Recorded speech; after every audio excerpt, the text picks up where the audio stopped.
Welcome to V3 news. లక్ష్యం సమాజహితం. నేను మీ కావ్య. ముందుగా హెడ్లైన్స్ చూద్దాం.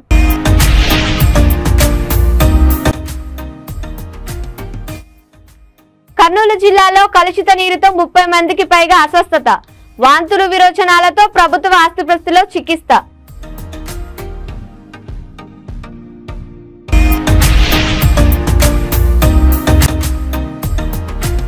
చిత్తూరు నడువీధి గంగమ్మ జాతరకు విస్తృత ఏర్పాట్లు. పోలీస్ శాఖ సమన్వయంతో జాతర నిర్వాహక బృందం సన్నద్ధం.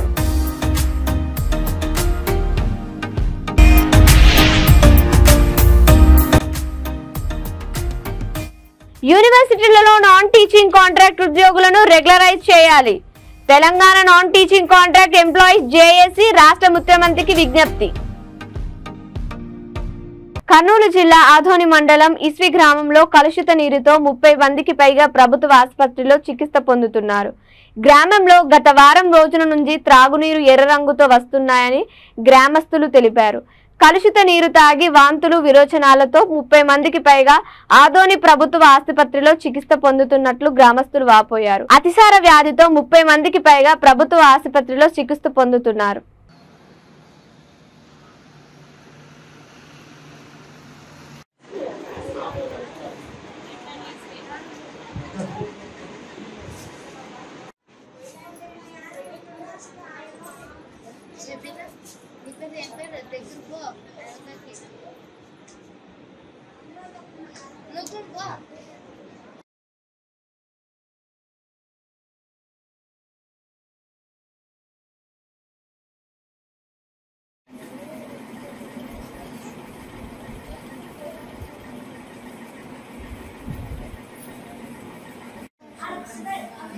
ఎప్పటి నుంచి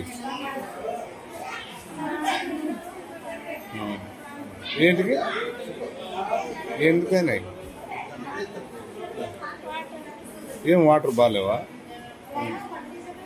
ఏమైనా ఇప్పుడు మేలా?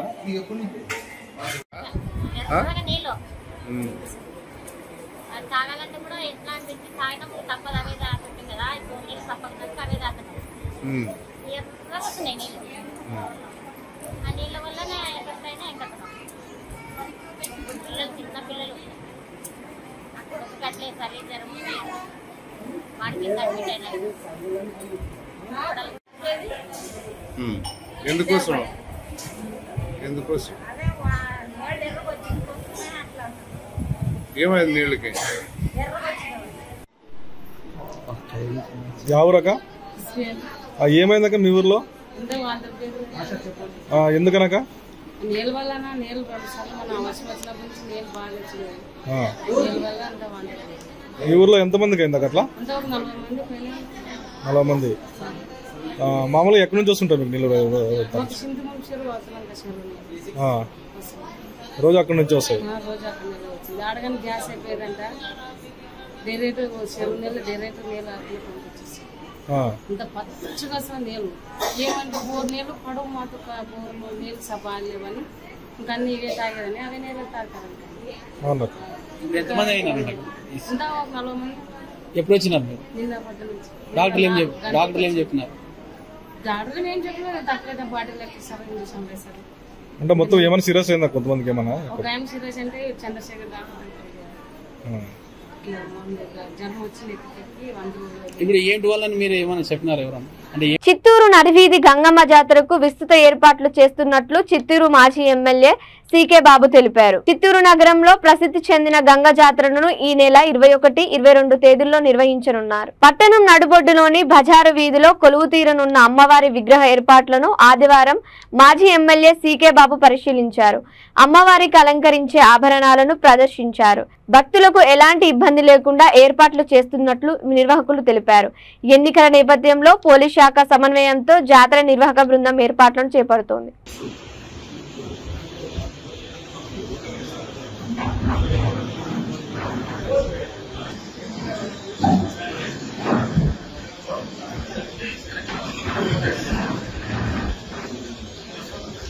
అందరికీ నమస్తే. ఏదైతే జాతర మనకు 13-14 జరగాల్సి ఉందో అది ఎలక్షన్ రీజన్స్ వల్ల 21st షిఫ్ట్ అవడం జరిగింది. దాని దానికి రీజన్స్ వచ్చి పోలీస్ చెప్పడం సెక్యూరిటీ అండ్ సేఫ్టీ రీజన్స్ వల్ల షిఫ్ట్ కావడం జరిగింది. సో ఇప్పుడు 21st, 22nd జాతర అనేది ముందు ఎట్లయితే మనకు జరుగుతుందో అదే ఎస్పీ గారు కూడా మనకు అన్ని సెక్యూరిటీ ఫోర్సెస్ కానీ అన్ని ప్రొవైడ్ చేస్తారని చెప్పడం జరిగింది. సో అది కాకుండా ఓం శక్తి కానీ మనకు ముందైతే ఎట్లయితే జాతర సిస్టమాటిక్ గా జరుగుతుందో అదే రకంగా ఈసారి కూడా జరుగుతుంది.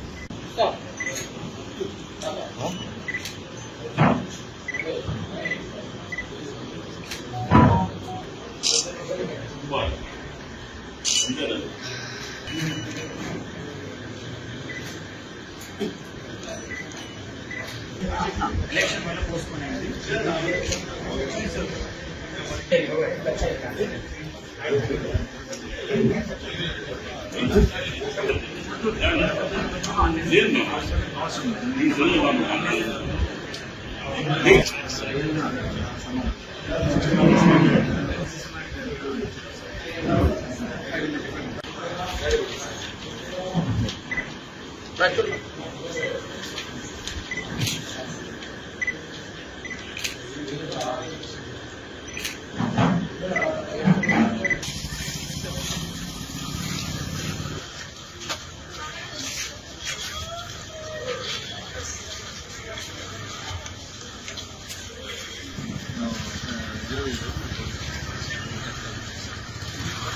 రంగారెడ్డి జిల్లా నార్సింగి మున్సిపాలిటీలో అవిశ్వాస తీర్మానం ప్రవేశపెట్టి కాంగ్రెస్ పార్టీ కౌన్సిలర్లకు విజయం సాధించారు. కోకాపేట కౌన్సిలర్ శివారెడ్డి, నార్సింగ్ మాజీ వైస్ చైర్మన్ వెంకటేష్ యాదవ్ల మధ్య మాటల యుద్ధం చోటు చేసుకుంది.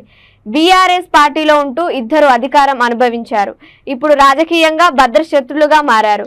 శివారెడ్డి తన కార్యాలయంలో మీడియాతో మాట్లాడుతూ నాపై నమ్మకంతో ఓటు వేసి నన్ను గెలిపించినందుకు కృతజ్ఞతలు తెలియజేశారు. ప్రజా సంక్షేమం, ప్రజాభివృద్ధి కోసం కాంగ్రెస్ పార్టీలో చేరాను. నాపై రాజకీయ కక్షతో కొంతమంది తప్పుడు ఆరోపణలు చేస్తున్నారు. మీకు దమ్ముంటే సరైన ఆధారాలతో నిరూపించాలంటూ టీఆర్ఎస్ నాయకులకు సవాల్ విసిరారు. మేము మాట్లాడి మీరు అన్యాయం చేస్తున్నాను మాకు, అందుకే నేను సంతకం పెట్టినా, అవిశ్వాసం మీద సంతకం పెట్టినా ఎమ్మెల్యే గారికి చెప్పిన క్లియర్గా. చెప్తే ఏమన్నాడు, అట్లా కాదన్నా నువ్వు సంజాయించి ఒకసారి అర్థం చేసుకోను అన్న విధంగా ఆయన మంచిగా నన్ను సంజాయించే ప్రయత్నం చేసిన తర్వాత ఇక పక్కకే ఉన్న ప్రశాంత్ యాదవ్ ఏమన్నాడు, ఇక పోనన్నా అందరు తప్పులు చేసినాం అన్నీ అయిపోయినాయి, ఇక 10 లక్షలు ఇస్తాం మీకు అని అంటే నేను సింగిల్ ఎంపీ వద్దున్నాను, సింగిల్ ఎంపీ వద్దు. ఎందుకంటే ఆ రోజు ఈయనను వైస్ చైర్మన్ చేయడానికి 1,50,00,000 ఆమెకు మాట్లాడారు. ఎవరికి? మన ఇండిపెండెంట్ క్యాండిడేట్కు. ఇండిపెండెంట్ క్యాండిడేట్ 1 కోటి రూపాయలు అప్పుడు ఇచ్చారు. తర్వాత ప్రశాంత్ నాకు 10 లక్షలు, కవడేశానికి 10 లక్షలు ఇచ్చింది. నేను సింగిల్ ఎంపీ తీసుకోకుండా నేను వైస్ చైర్మన్ కొట్టేసిన, చైర్మన్ కొట్టేసిన. తీసుకున్నానని చెప్పమన్నా ఆయన వచ్చినప్పుడన్నా ఆయన ఎవరికి ఇచ్చినా ఆయన తెలుసు కదా. శివరెడ్డి తీసుకున్నామన్నా సవాల్ ఇస్తున్నాను, ఇద్దరం గుళ్ళ చూడతాం, పచ్చిబట్టలతో ఇచ్చిన అని చెప్పి ఆయన చూడమను. తీసుకోలే, నేను ₹1 సింగిల్ ఎంపీ తీసుకోలేని నేను చూడతాను. అంతకంటే ఎవిడెన్స్ ఏం కావాలి ఇంకా? అవునా కదా?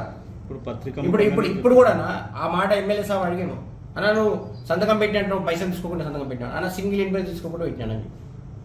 ఓన్లీ వెంకటేష్ యాదవ్ వైస్ చైర్మన్గా చేసే ఆరోపణలన్నీ తప్పు ఆరోపణలు, బట్టగాల్చి మీదే చేసే ప్రయత్నం చేస్తున్నాడు అతను. కానీ ఏదున్నా అని అల్టిమేట్గా నా ప్రజల కోసం, నా వార్డు ఓటేసి గెలిపించిన ప్రజల కోసం ఏ పార్టీ అనేది కాదు, నాకు వాళ్ళకి లబ్ధి చేకూర్చాలి, ఏదో విధంగా లబ్ధి చేకూర్చాలి. అంటే నాకు గత ప్రభుత్వంలో లబ్ధి చేకూర్చలేకపోయినా కాబట్టి ఈ ప్రభుత్వంలో నా వచ్చి నేను నా ఫస్ట్ థింగ్. సెకండ్ థింగ్, నువ్వు వైస్ చైర్మన్ హోదాలో నువ్వు దిగిపోయినావు, నేను ఒక కౌన్సిలర్, నువ్వు చేసే ఆరోపణలలో సత్తా ఉంటే ఏదైనా ఎవిడెన్స్ చూపెట్టి మాట్లాడాలి. నిజంగా నేను కబ్జాలకే గురి అంటే కబ్జాలే చేసి ఉంటే నేను రాజకీయంకి రాజీనామా చేయడానికి రెడీ ఉన్నాను, సవాల్ చేస్తున్నాను. నేను రెడీ ఉన్నా, సవాల్ చేస్తుంది ఈ మాట. ఆడ కబ్జా చేయలేదని చెప్పి ఆయన అనుమానం, కబ్జా చేయలేని అనుమానం. ఇక రేపు పొద్దుగాల వాళ్ళ అన్న కొడుకు పేరు మీద డాక్యుమెంట్ చూపిస్తాను నేను, అంతేది కదా, వాళ్ళ అన్న కొడుకు డాక్యుమెంట్ చూపిస్తా. ఏం పేరు అది? రాజేషా? అలా ఇంటి పేరు సంబంధించి ఏదో రాజేష్ ఏదో పేరు ఉంటుంది అన్నది, కానీ ఖచ్చితంగా పేరు మీద డాక్యుమెంట్ ఉందని అది నేను అది ఎవిడెన్స్ ఇస్తానండి కావాలంటే. రాష్ట్రంలో అన్ని యూనివర్సిటీలలో పనిచేస్తున్న నాన్ టీచింగ్ కాంట్రాక్ట్ ఉద్యోగులను రెగ్యులరైజ్ చేయాలని Telangana all universities non teaching contract employees JAC రాష్ట్ర ముఖ్యమంత్రి రేవంత్ రెడ్డికి విజ్ఞప్తి చేశారు.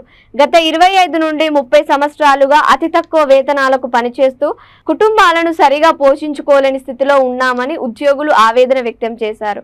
ఈ మేరకు సోమవారం ఉస్మానియా యూనివర్సిటీలో నాన్ టీచింగ్ ఉద్యోగుల జేఏసీ ఆధ్వర్యంలో మీడియా సమావేశం నిర్వహించారు. ఈ సందర్భంగా జేఏసీ చైర్మన్ సూర్యచందర్ మాట్లాడుతూ గతంలో బీఆర్ఎస్ ప్రభుత్వం రెగ్యులరైజ్ చేస్తామని చెప్పి మోసం చేశారని ఆవేదన వ్యక్తం చేశారు.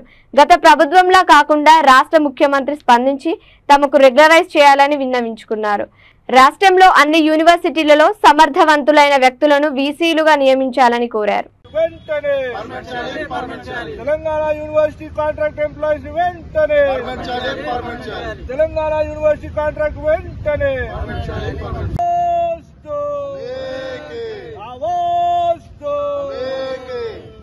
ఆల్ యూనివర్సిటీ కాంట్రాక్ట్ ఎంప్లాయీస్ వెంటనే తెలంగాణ స్వయం ప్రతిపత్తి గల మన యూనివర్సిటీ ఇది, మనం నియమించుకోవచ్చు.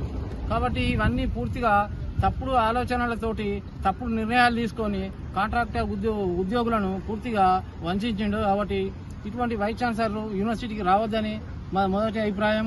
అదేవిధంగా మాకు ఈపీఎఫ్ ఎంప్లాయీస్ ప్రావిడెంట్ ఫండ్ ఏదైతే ఉందో మాకు పూర్తి స్థాయిలో ఇవ్వకుండా మాకు 29 కోట్లు అదే 40% రూపంలో కోర్టు నుంచి మాకు తెచ్చుకున్నాం.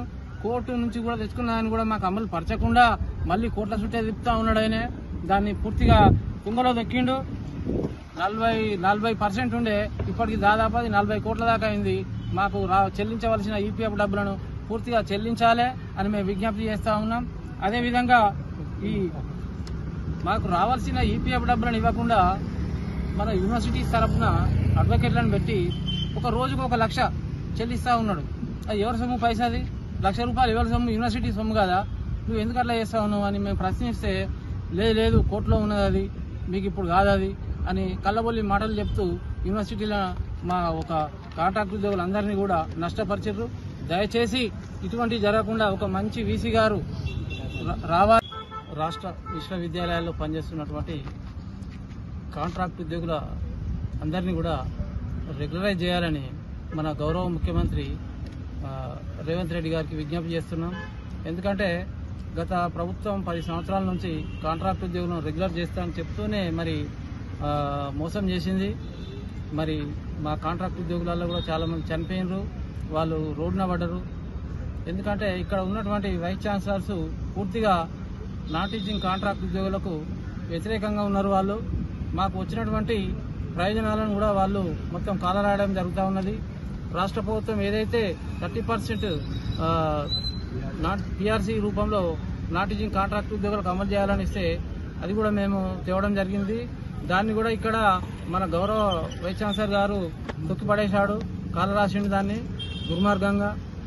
అదేవిధంగా మాకు గత ప్రభుత్వంలో గత వైస్ ఛాన్సలర్స్ మాకు సత్యనారాయణ సార్ గారు ఒక ₹1,500 ఏటా ఒక ₹1,500 పెంచే విధంగా భవిష్యత్తును దృష్టిలో ఉంచుకొని మాకు ఒక ₹1,500 పెంచిండు. ఏటా మీకు ఇది పెరుగుతుంది, మీకు ఎవరు ఏం చేయకుండా. తిరుపతి జిల్లా చంద్రగిరి టీడీపీ ఎమ్మెల్యే అభ్యర్థి పులివర్తి నానిని సిట్ అధికారులు విచారించారు. ఎస్వి యూనివర్సిటీ పిఎస్ లో 2 గంటలకు పైగా పోలింగ్ సమయంలో తలెత్తిన గొడవలకు సంబంధించిన అంశాలను సిట్ అధికారులకు క్షుణ్ణంగా వివరించాను. పులివర్తి నాని ఘటనకు ముందు తర్వాత జరిగిన ఘటనల గురించి అడిగారు. పులివర్తి నాని సిట్ అధికారులకు సహకరించి వివరాలు అందజేశారు.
కొంచెం పైన నుంచి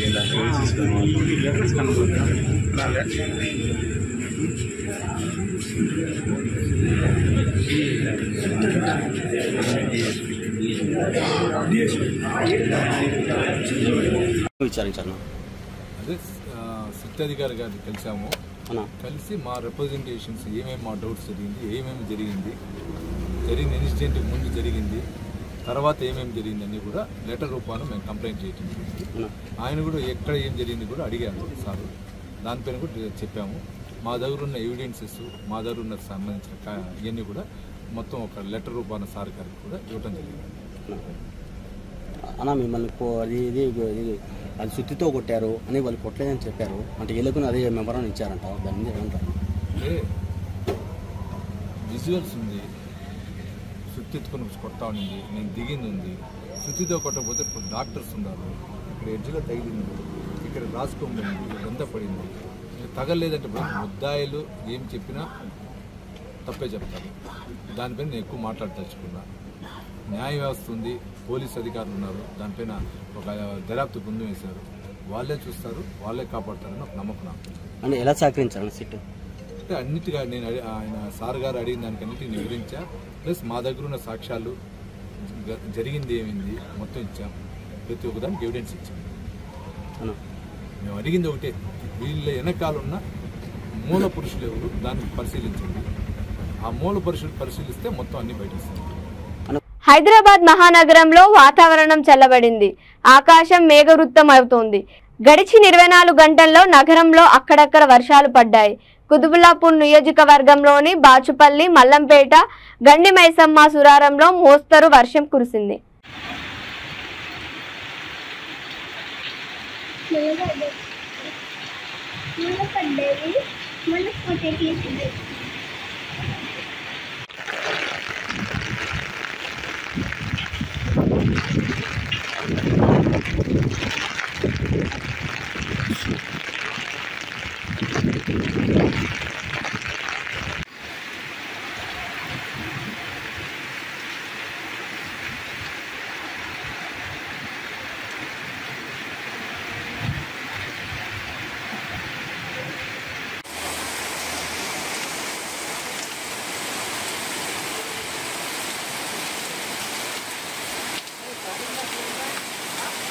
బులెటిన్ ముగించే ముందు హెడ్లైన్స్ మరోసారి.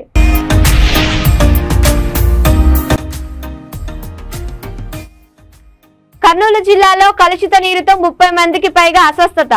వాంతులు విరోచనాలతో ప్రభుత్వ ఆసుపత్రిలో చికిత్స.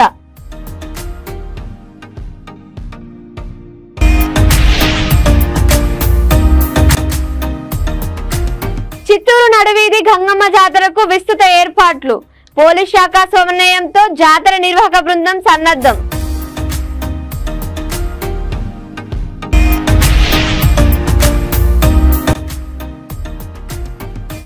యూనివర్సిటీలలో నాన్ టీచింగ్ కాంట్రాక్ట్ ఉద్యోగులను రెగ్యులరైజ్ చేయాలి.